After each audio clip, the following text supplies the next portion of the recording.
I'd now like to turn to my friend and ranking member, Senator Roberts, for his opening remarks. Well, I thank my friend, Madam Chairwoman. Thank you for our witnesses for joining today. Mr. Secretary Tom, it's good to see you here, and thank you for your cooperation as we work together to protect the food safety of our country from threats that we both know exist. I truly appreciate your cooperation, your insight, and your support. So it's good to see you here today, and we look forward to your testimony. And I look forward to hearing from each of the witnesses as we talk about the next Farm Bill, how we shape policy, specifically in the areas of nutrition programs and the marketing of local and regional products. To those producers who market their crops locally, special congratulations, and keep up the good work. You are a part of the fastest growing sector in agriculture, and I commend farmers and ranchers around the country for taking advantage of opportunities to add value to their products. This exciting and fast-paced growth helps bring new opportunities to rural areas.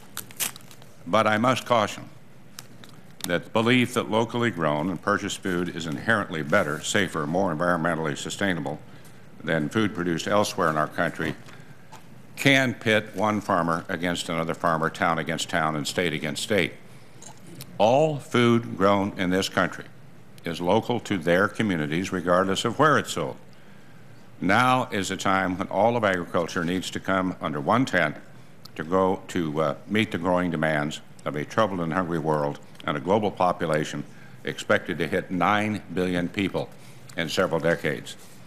I agree that a freshly sliced ripe tomato grown from your backyard and garden and using a little more sodium than perhaps recommended by the Secretary of Health and Human Services can be quite tasty throughout most of the year. However, this is just not practical in Kansas and many other states. So sometimes purchasing a tomato grown in southeast Kansas at a local farmer's market on a hot summer day makes the most sense, big time. And sometimes purchasing a tomato grown in Florida, however, at the local grocery store during the cold winter months makes the most sense. Regardless of the season, consumers continue to demand more local products, and many businesses and markets are meeting this demand without the need for taxpayer support. The Department recently released a report highlighting 27 programs, geared toward the local foods sector. This is somewhat concerning given our budget situation and coupled with our mission to reduce waste and duplication and redundancy. I know the Secretary has been working very hard on this.